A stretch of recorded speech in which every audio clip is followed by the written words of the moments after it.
Et lorsque nous envoyâmes vers toi, ô Mohammed, un groupe de djinns qui souhaitaient écouter le Coran, quand ils assistèrent à sa récitation, ils dirent « Écoutez attentivement ». Puis, quand ce fut terminé, ils retournèrent auprès des leurs afin de les mettre en garde. Ils dirent « Ô notre peuple, nous venons d'entendre la récitation d'une écriture qui a été révélée après Moïse, confirmant les écritures qui l'ont précédée. Elle guide vers la vérité et vers le droit chemin. يا قومنا أجيبوا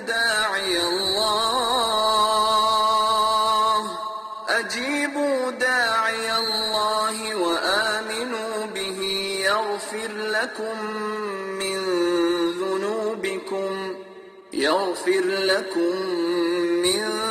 ذنوبكم ويجركم من عذاب أليم ومن لا يجب داعي الله فليس بمعجز في الأرض وليس له من دونه أولياء أولئك في ضلال مبين. Ô notre peuple, répondez à l'envoyé de Dieu et croyez en lui. Il vous pardonnera une partie de vos péchés et vous protégera contre un douloureux châtiment. Et quiconque ne répond pas à l'envoyé de Dieu ne saura échapper au pouvoir de Dieu sur terre, et il ne trouvera en dehors de lui ni allié ni protecteur. Voilà ceux qui sont dans un égarement manifeste. أولم يروا أن الله الذي خلق السماوات والأرض ولم يعي بخلقهن بقادر على أن يحيي الموتى بلى إنه على كل شيء قدير. Ne voit-il pas que Dieu qui a créé les cieux et la terre, sans en éprouver la moindre fatigue, est capable de redonner vie aux morts? Mais si, car il détient le pouvoir sur toutes choses. ويوم يعرض الذين كفروا على النار أليس هذا بالحق قالوا بلى وربنا قال فذوقوا العذاب بما كنتم تكفرون فاصبر كما صبر أولو العزم من الرسل ولا تستعجل لهم كأنهم يوم يرون ما يوعدون لم يلبثوا إلا ساعة من نهار بلاغ فهل يهلك إلا القوم الفاسقون. Et le jour où les mécréants seront exposés au feu, on leur demandera « Ceci n'est-il pas la vérité ?» Ils répondront « Oui, par notre Seigneur. » Et celui-ci leur dira « Alors goûtez au châtiment pour avoir refusé de croire. » Alors sois patient, ô Mohammed, comme l'ont été avant toi les plus fermes d'entre les messagers, et ne sois pas impatient de les voir subir le châtiment. Le jour où ils verront ce qui leur avait été promis, il leur semblera n'être resté qu'une heure sur terre. Voilà un message clair. Qui sera donc anéanti, sinon les gens pervers? Assalamu alaikum wa rahmatullahi wa barakatuh. Que la paix soit sur vous ainsi que la miséricorde et la bénédiction. Tu te sens étranger dans ce bas monde. Tu te sens incompris. Tu te sens un intrus et un étranger dans ta propre tribu, dans ta propre contrée ou dans ta propre famille. Tu te sens un étranger et tu sens que tu es incompris dans ta propre famille et tu te sens tout simplement étranger dans ce bas monde et encore plus dans cette époque. Alors sache que c'est une bonne nouvelle. Et c'est pas moi qui annonce cette bonne nouvelle, c'est le prophète Mohammed sallallahu alayhi wa sallam, paix et bénédiction. Le prophète Mohammed sallallahu alayhi wa sallam qui a été envoyé comme miséricorde pour l'humanité, pour l'univers, subhanallah azim.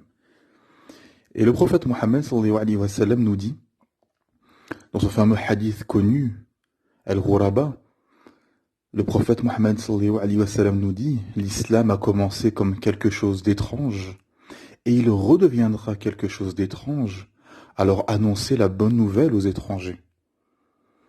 Les compagnons lui ont dit, qui sont ces étrangers, ô messager d'Allah? Et le messager d'Allah, sallallahu alayhi wa sallam, paix et bénédiction, de répondre, ceux qui corrigent les gens lorsqu'ils deviennent corrompus. Rapporté par Abu Amr al-Dini. Et dans une autre narration, ceux qui corrigent ma sunna après qu'elle ait été corrompue par les gens qui sont venus après moi. Ils sont un petit groupe de gens qui vivent parmi une population majoritairement corrompue. Ceux qui s'opposent à eux sont plus nombreux que ceux qui les suivent. Subhanallah, Allahu Akbar. Donc qu'est-ce qu'on comprend?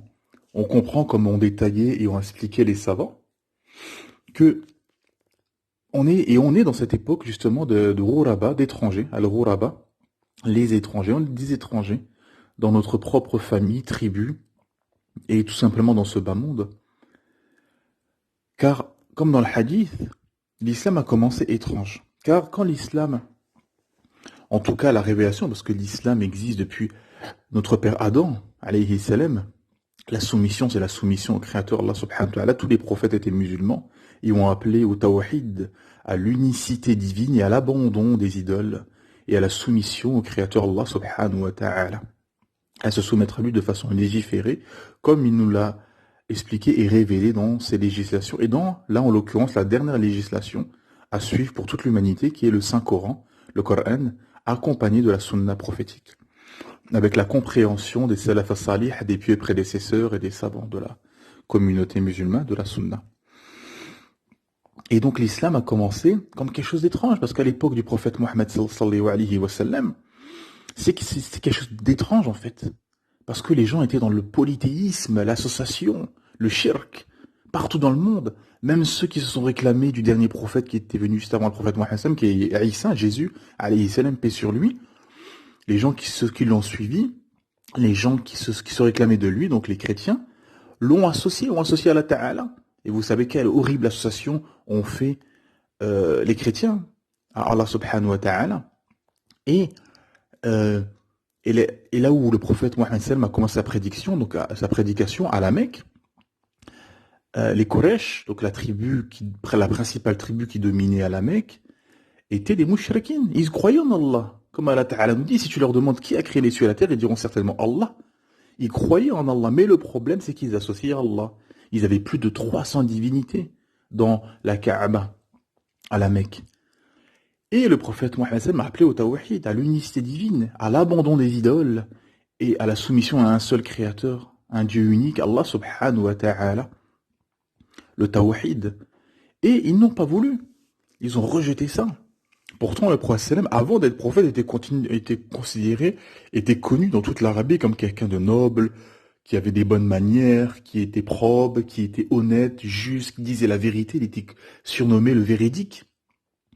Il disait la vérité, qui était souriant, gentil, agréable, qui était de bonnes manières et de bonnes séances. Et quand il a eu la prophétie, tout le monde s'est lié contre lui. Tous les ennemis de l'islam, ceux qui avaient des maladies au cœur et qui ne voulaient pas se soumettre à un seul Dieu unique, qui voulaient l'associer. Et alhamdulillah, Allah Ta'ala a donné au prophète Mohammed sallam les compagnons, les meilleurs des hommes, ils ont été choisis. Allah Ta'ala les a choisis pour accompagner le prophète Mohammed sallam et pour propager justement la vérité, la religion d'Allah subhanahu wa ta'ala qui est l'islam. Et c'était devenu quelque chose d'étrange à l'époque, où tout le monde associait, tout le monde avait des divinités, des statues, les gens étaient plongés dans un égarement énorme d'associations. Et le prophète Mohammed sallam, en venant avec le tawhid, l'unicité divine et l'islam, et comme Jésus, Isa alayhi salam, avait annoncé sa venue, avait annoncé la venue d'un dernier messager à venir, et quand le prophète Mohammed est venu avec tous les signes tous les signes que Isa alayhi salam avait annoncés, qui sera orphelin, qui n'acceptait pas l'aumône, mais qui acceptait les cadeaux, qui avait le sceau de la prophétie sur son dos, etc., etc. Pardon. Donc tous les signes que les chrétiens et les juifs ont reconnu que c'était le dernier messager, que ça ne pouvait faire aucun doute que c'était le messager, le dernier prophète envoyé pour toute l'humanité, qu'avait annoncé Isa alayhi salam, paix et bénédiction.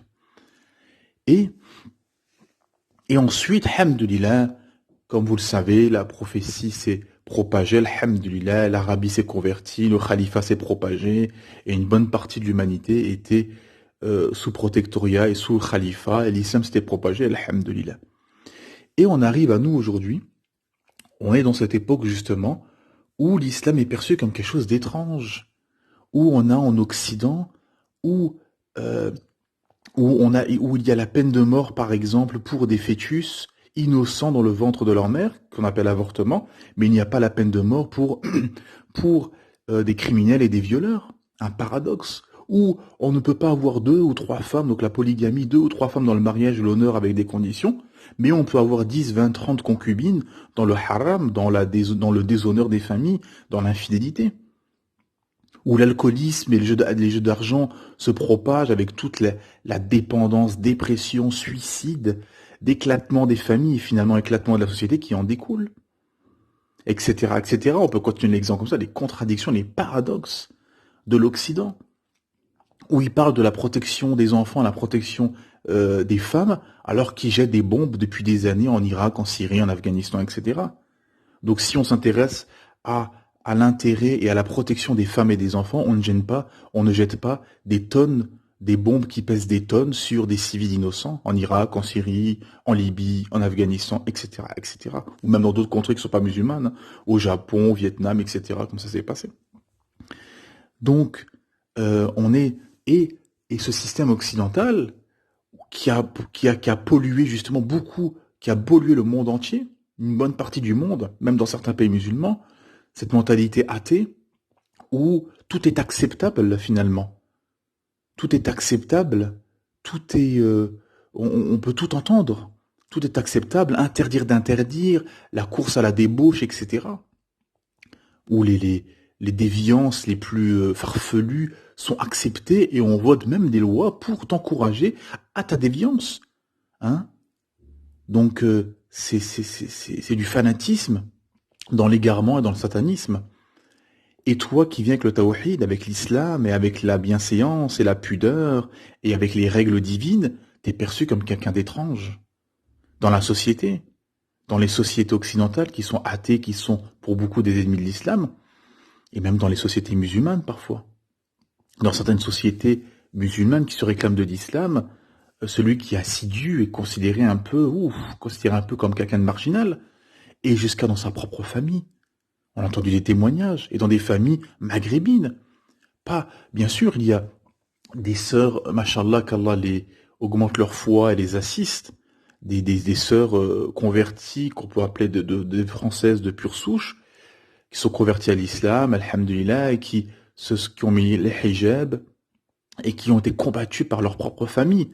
Mais là, ce sont des familles qui ne sont pas musulmanes. Donc bien sûr, là on comprend un peu plus, ils ne sont pas musulmans, ils connaissent rien à cette religion, ils se sont fait un peu laver le cerveau par les médias et par les ennemis qui mentent et qui trichent dans les médias de masse, qui mentent sur l'islam.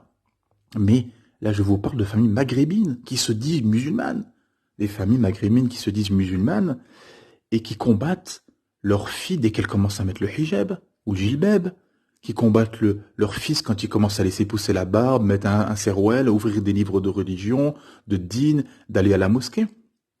Alors que ces familles-là sont hypocrites parce que ça ne les dérangeait pas quand leur fille allait montrer ses cuisses, excusez-moi de cet exemple, mais allait montrer ses cuisses toute la journée à ses collègues, et maintenant qu'elle se couvre, oula, ça les dérange. Et quand le garçon allait en boîte de nuit fréquenter des filles dans le haram hors mariage, ça ne les dérangeait pas.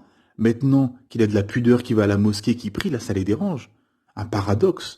Et ces familles-là sont souvent des familles qui sont dans le laxisme, qui ont une vision de l'islam mélangée, qui est une pratique de l'islam qui est mélangée entre les coutumes abjectes, les traditions, les passions, euh, il y a même parfois un peu de sorcellerie, un peu d'islam, on mélange tout ça et on fait un truc qui n'a plus rien à voir à l'islam, qui est complètement mélangé, rempli d'innovations, de coutumes abjectes et de sorcellerie.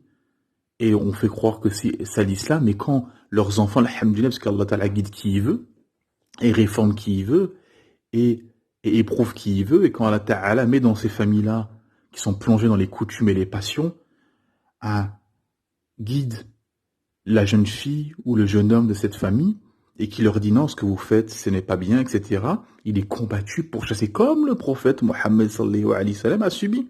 Tu subiras plus ou moins ce que le prophète sallam a subi. Tu seras un étranger. Comme le prophète était un étranger dans sa propre tribu et famille, qu'il a été pourchassé, chassé, eh ben, tu seras pareil. Tu seras un étranger dans ta propre famille, tu seras détesté, haï, alors qu'avant tu étais dans le haram et dans les passions, il t'aimait, et maintenant que tu suis le Coran et la Sunna, que tu es assidu, que tu t'es soumis que tu t'es soumis à ton Seigneur, Allah subhanahu wa ta'ala, et que tu es rentré pleinement en islam, à ce moment-là, tu es devenu l'ennemi, tu es devenu l'ennemi des tiens. Voilà, tu deviens l'ennemi des tiens, et tu es pourchassé et critiqué, moqué, avec tous les mots qu'on connaît, hein, tous les mots habituels qui terminent en isme ou en ist, etc., qui ont été aussi, eux aussi laver le cerveau malheureusement. Et on arrive donc à cette époque, et on arrive au Ghuraba, al-Ghuraba, donc l'époque des étrangers, où on est des étrangers. Et je vais vous citer un autre hadith, qui est aussi très percutant, subhanallah al-azim. Méditez très bien sur ce hadith, écoutez bien ce hadith, où le prophète Mohammed sallallahu alayhi wa sallam, paix et bénédiction, a dit: encouragez le bien et interdisez le blâmable, jusqu'à ce que vous voyiez que l'avarice est loi, et que les désirs sont assouvis, que ce bas monde est préféré à l'au-delà, et que chacun est infatué de son opinion. À ce moment-là, occupez-vous de vous-même et fuyez le public. Des jours pénibles viendront après vous.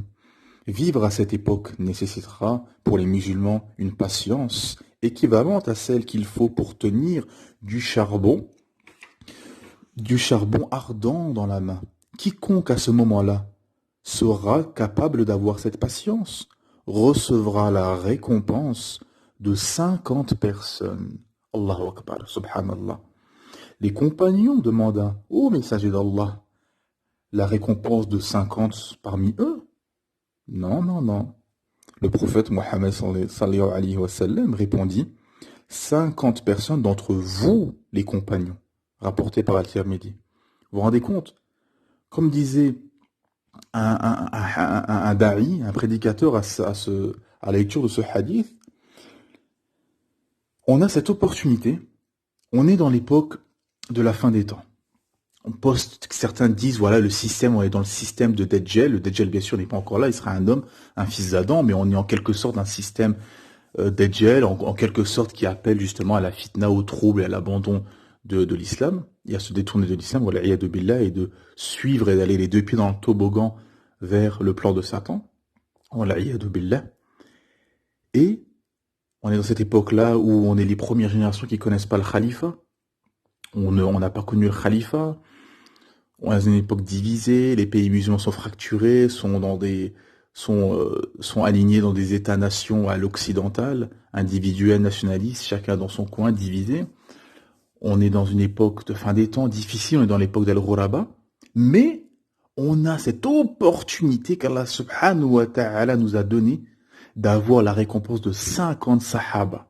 Radiallahu anhu. 50 sahaba, imaginez-vous. C'est incroyable, c'est inimaginable.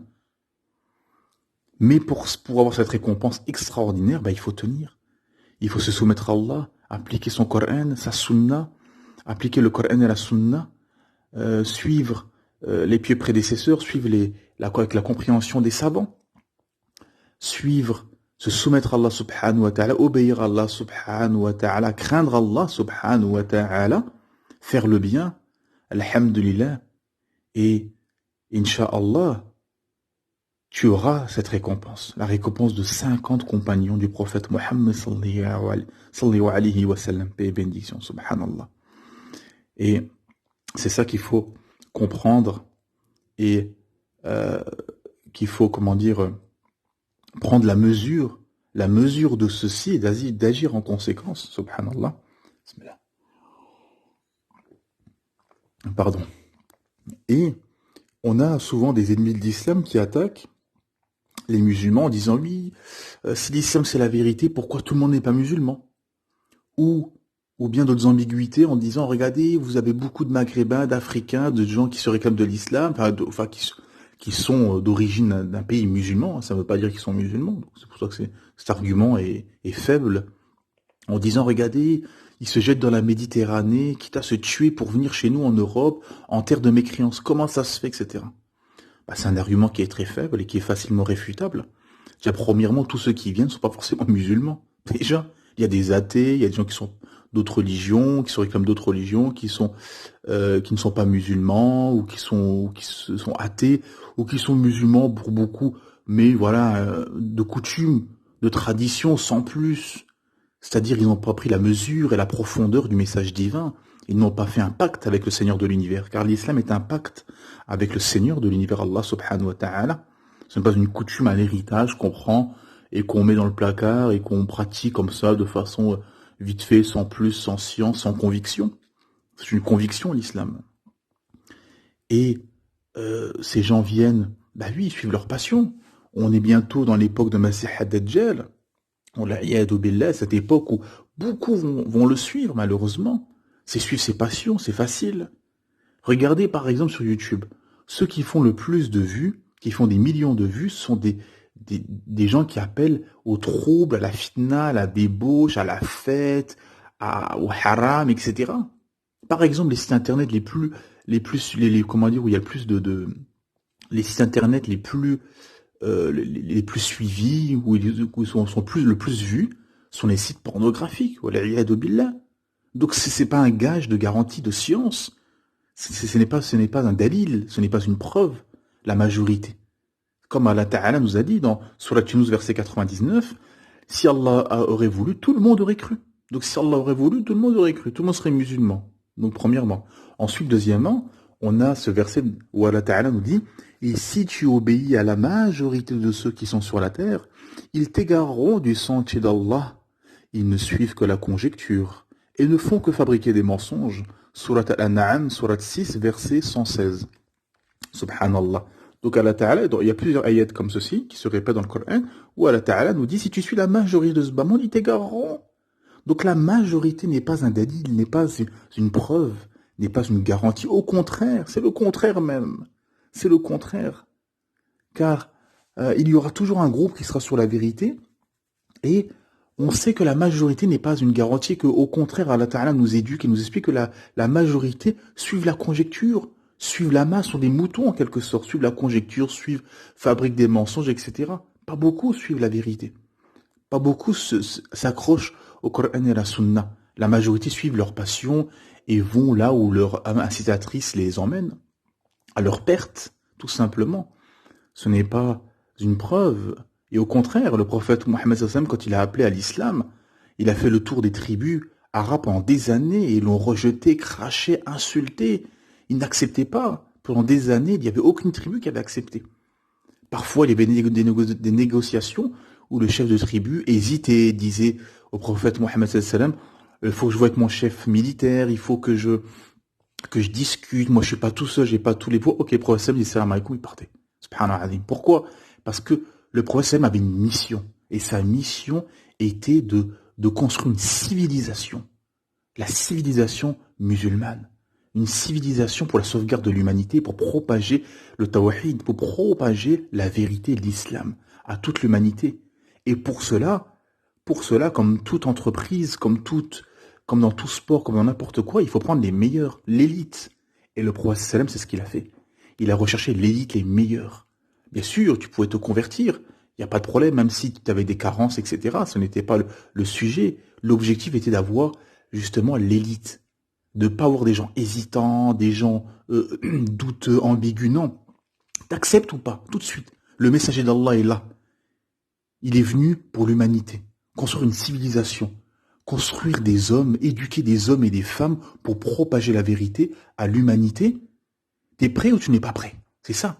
Et les Sahaba, les compagnons, ont suivi le train, comme on dit, le train, le TGV est venu, et ils ont saisi cette occasion, et c'est devenu les meilleurs des hommes.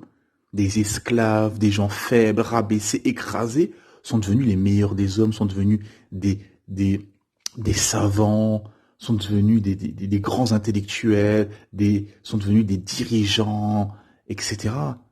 Alors que c'était des esclaves. Une poignée de bédouins retournaient le monde dans le bon sens du terme, subhanallah. Pourquoi? Par la rationalité, la logique, la science, la bienséance, les bonnes manières, le bon comportement, la gentillesse. Les compagnons ont conquis le cœur des gens avant de conquérir leur terre, subhanallah. C'est ça qu'il faut comprendre. Ils étaient loyaux, droits. Ils ont fait beaucoup de commerce, avec notamment dans la partie indo-océanique. Et là-haut, beaucoup de commerçants se sont convertis à l'islam en voyant le bon comportement, la gentillesse, la probité des compagnons. C'était des gens nobles, probes, intègres, de bonne manière, de bienséance, car ils ont été éduqués par le meilleur des hommes, le prophète Mohammed sallallahu alayhi wa sallam. Subhanallah. Et on a cette histoire pour comprendre aussi que ce qui compte, c'est la qualité, pas la quantité en islam. L'histoire de David et Goliath, qui est dans le Coran, effectivement. Goliath était un tyran qui terrorisait le monde, et les Bani Israël, ce qu'on peut appeler donc les Juifs, avaient toujours des prophètes. Le Prophète a dit, ils ont toujours eu des prophètes. Dès qu'un prophète mourait, un prophète prenait sa place. Et le prophète qui était parmi eux leur a dit, écoute, demande à Allah subhanahu wa ta'ala qui nous donne un dirigeant pour pouvoir les combattre. Goliath en a marre de cette dictature. Mais Allah ta'ala connaît les zalimin, les injustes. Et quand le prophète a annoncé qui était le chef, ils n'ont pas voulu. Il leur a annoncé Talout. Et ils ont dit non, on veut pas de lui, il est comme ci, il est comme ça, il ne vous plaît pas lui. Donc une partie je vous résume l'histoire, bien sûr, de David et Goliath, je vous la résume, bien sûr. Donc, une partie n'a pas voulu. Ensuite, Talout a dit, bon, on y va. Ils étaient 70 000 à la base. Bon, déjà, 70 000, ils ont réduit. Donc, ils se sont retrouvés à 10 000. Déjà 70 000, c'était compliqué. Bon, maintenant on est 10 000. Allez, c'est pas grave, on y va, on a confiance en Allah. Hasbi Allah wa ni'mal wakil. Et ils sont partis. Ils ont eu d'autres choses, bien sûr. Il y a eu les sagesses de Moussa, alayhi salam, etc. Et à chaque fois, des groupes se détournaient, n'acceptaient pas, etc. Ensuite, sur le chemin, ils ont encore été éprouvés, où ils ont rencontré une rivière, ils ont commencé à boire, à manger des poissons, etc. Et Talout leur a dit non. Ne prenez rien. Ne prenez rien. Ne buvez rien. On y va comme ça, direct chez Goliath. Oh. Et eux, ils n'ont pas compris. Et une grosse partie s'est détournée. Pourquoi? Parce que eux, ils ont placé leur confiance en l'eau et à la nourriture qu'ils allaient consommer. Ils ont placé cette confiance. Ils n'ont pas placé la confiance en Allah. Allah Ta'ala sait ce qu'il y a dans les cœurs. C'est ce que les cœurs renferment. Et il connaît la profondeur de ton âme. Et c'est ton intention. Quelle est ton intention? Quelle est la confiance que tu places? Tu places plus ta confiance aux causes ou en Allah subhanahu wa ta'ala? C'est ça qu'il faut comprendre. Et beaucoup de gens placent plus leur confiance aux causes. C'est bien les causes, walakin. Walakin, les causes sont bien sûr. L'asbab, il n'y a pas de problème. Mais il y en a qui placent plus leur confiance aux causes qu'en Allah ta'ala, qui font 375 causes. Alors que peu de causes suffisent finalement. La confiance en Allah subhanahu wa ta'ala qui suffit. Subhanallah. Et donc, Talout a dit, on y va. Et ils se retrouvaient plus qu'à 300. 300. De 70 000, ils se retrouvaient à 300. Ils se sont dit, bon, déjà 70 000, ça aurait été compliqué. Là, 300, bon, on place notre confiance en Allah. Et ils sont arrivés face à l'armée de Goliath. Et on a déjà vu ça dans les documentaires historiques, où c'était comme ça, en fait. Il y avait les armées restaient en arrière, et il y avait un soldat de chaque armée qui s'avançait, qui s'affrontait pour ouvrir les hostilités. Goliath s'est avancé.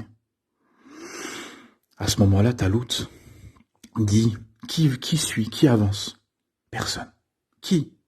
Personne. Et on a le petit Daoud alayhi, c'est le prophète David, qui était, le lama, ils disent, un adolescent, donc 14, 15, 16 ans, plus ou moins, Allahu a'lam, et il s'avance et il dit, moi je veux y aller. Talut lui dit, écoute, reste derrière, non, t'es trop jeune. Talut demande, qui? Il n'y a pas un homme pour aller? Personne. Le petit David revient une deuxième fois. Talut lui dit non. Talut demande. David revient une troisième fois, subhanallah. Je veux l'affronter, je veux y aller. Allahu Akbar. Et Talut lui dit, écoute, il n'y a que toi. Vas-y, qu'est-ce que je te dise? Vas-y, tfaddal. Daoud alayhi salam s'avance. Et à ce moment-là, les ulama nous disent, tous les cœurs des soldats de Goliath ont tourné. Ils ont eu peur. Subhanallah. C'est Allah Ta'ala qui tourne les cœurs. Tu peux être 1 milliard de soldats, si tu es faible, si tu n'as pas la volonté, ça ne marchera pas. Ce qui compte, c'est la qualité, pas la quantité.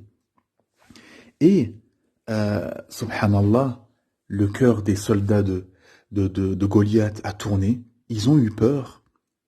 Subhanallah. Pourquoi? Parce que eux, ils se sont dit, s'ils envoient un adolescent, un jeune homme, c'est que c'est des hommes derrière. Alors que non, eux, c'était par défaut qu'ils ont envoyé le prophète Daoud, alayhi salam. C'était par défaut.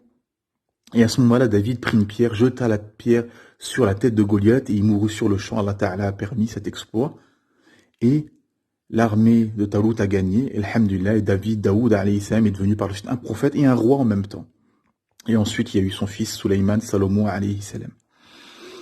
Et donc, cette histoire extraordinaire de David et Goliath qui a été repris dans toutes les contrées du monde, qui est une histoire incroyable pour montrer que la valeur n'est pas dans la force physique et dans la quantité, dans la quantité, ça réside, la force, la puissance réside dans la qualité. Subhanallah. Et c'est ce que le prophète sallam a cherché justement, c'est la qualité. La qualité sont les meilleurs des hommes qui ont propagé la vérité d'islam. Subhanallah. Et cette confiance en Allah, justement, il y a cette histoire aussi, cette sagesse que les ulama, les savants ont tirée dans Surat Myriam, alayhi salam, la Surat Marie, où Marie, quand elle était seule dans le temple et qu'elle avait qu'elle avait la protection et que Zacharia, justement, lui ramenait la nourriture et s'occupait d'elle, quand Zacharia venait dans le temple, l'hiver, il voyait que Myriam alayhi salam avait les fruits de l'été, et quand c'était l'été, elle avait les fruits de l'hiver. Il lui dit, mais d'où te vient cette subsistance? Elle disait, ça vient d'Allah subhanahu wa ta'ala, de Rabbil alamin. Rabbul alamin, le Seigneur de l'univers. Subhanallah. Et quand ensuite elle est tombée enceinte de Jésus, Isa alayhi salam, et qu'elle a accouché, Allah Ta'ala lui dit, penche cette branche, secoue cette branche, et pour avoir des dattes, et des dattes mûres tomberont, subhanallah, à tes pieds. Et elle a mangé, elle a bu, alhamdulillah. Et là, les ulama disent, pourquoi quand elle était plus jeune dans le temple, pas enceinte, pas d'enfant, pas de bébé, Allah Ta'ala lui a demandé lui aura demandé de lui donner sa subsistance sans rien faire, et pourquoi là, alors qu'elle venait d'accoucher, elle était enceinte, elle avait eu la grossesse, elle a accouché, et là, Allah Ta'ala lui demande de faire un effort. Les savants tirent comme sagesse, plus tu es proche d'Allah, subhanahu wa ta'ala, et aucune chose ne t'occupe dans ce bas monde, plus ta subsistance vient facilement. Plus tu t'éloignes d'Allah Ta'ala, plus la subsistance est plus dure, subhanallah. Parce que bien sûr, cette femme merveilleuse, magnifique, qui est une des meilleures femmes de l'humanité, Myriam Marie alayhi salam, paix sur elle, a été occupée par Jésus, et c'est tout à fait normal, il n'y a pas de mal dedans, bien évidemment. Mais c'est pour montrer, Allah Ta'ala, pour nous faire montrer que plus tu es lié avec Allah Ta'ala, plus ta subsistance vient sans faire d'effort. Et comme là, elle a été occupée avec Jésus, elle a dû faire un petit effort pour avoir sa subsistance, subhanallah. Les savants tirent cette sagesse, que plus tu es connecté qu'Allah, et tu n'as pas d'occupation dans ce bas monde, plus ta subsistance viendra, et plus tu t'éloignes d'Allah, et tu t'éloignes de ses injonctions, et ton esprit est plus occupé à ce bas monde, et plus tu vas galérer, courir pour l'argent et pour ta subsistance, subhanallah. C'est ça qu'il faut comprendre. Et souvent, les gens qui font pas leur prière à l'heure, ils n'ont pas de baraka dans leur argent, ils ont du mal à gagner leur subsistance. Et plus tu fais ta prière à l'heure, plus ta subsistance vient facilement, subhanallah. Et ceci est factuel et constatable, tout le monde le constate. Plus tu es lié avec Allah, plus ta suffisance vient, tu as de la baraka dedans, moins tu es lié qu'Allah, plus ta suffisance vient difficilement, et moins tu as de baraka dans l'argent. Subhanallah, Allahu Akbar. Subhanallah. Et donc, c'est ça qu'il faut comprendre, que, alhamdulillah, Allah subhanahu wa ta'ala nous envoie des signes et des sagesses, et on est dans cette époque justement où on est des étrangers, subhanallah, dans nos propres familles, dans notre propre tribu, et nous le constatons de plus en plus, plus nous appelons au Coran et à la Sunna, et plus on devient des étrangers. Car le système occidental qui a pollué beaucoup de monde, beaucoup l'humanité, appelle à la débauche, à boire, à fumer, à se droguer, à forniquer, à faire un crédit à riba avec intérêt usuraire, à aller dans la débauche, être athée, consommer, etc. Être finalement un mouton débile et simplé. Et toi, tu appelles à la science, à la sagesse, au Coran, à la Sunna, à la pudeur, à justement expliquer que beaucoup de choses sont haram, ceci est halal, etc. À ce moment-là, tu es combattu, tu es un étranger, tu deviens l'ennemi public numéro 1, comme on le constate. C'est pour ça que notamment le système combat clairement et frontalement l'islam et les musulmans. Subhanallah. Je ferai, Inch'Allah, un audio aussi prochainement par rapport à ce système justement, cette corruption occidentale, le système démocratique et ce système occidental qui s'effondre jour après jour et que même ses habitants qui ne sont pas musulmans le constatent et comprennent et prennent justement conscience de cette corruption. Et je ferai un audio percutant par rapport à ceci en expliquant les contradictions et l'hypocrisie et la corruption de ce système, Inch'Allah. Je vais m'arrêter là pour aujourd'hui. سبحانك اللهم وبحمدك أشهد أن لا إله إلا أنت أستغفرك وأتوب إليك السلام عليكم ورحمة الله وبركاته. Que la paix soit sur vous ainsi que la miséricorde et la bénédiction.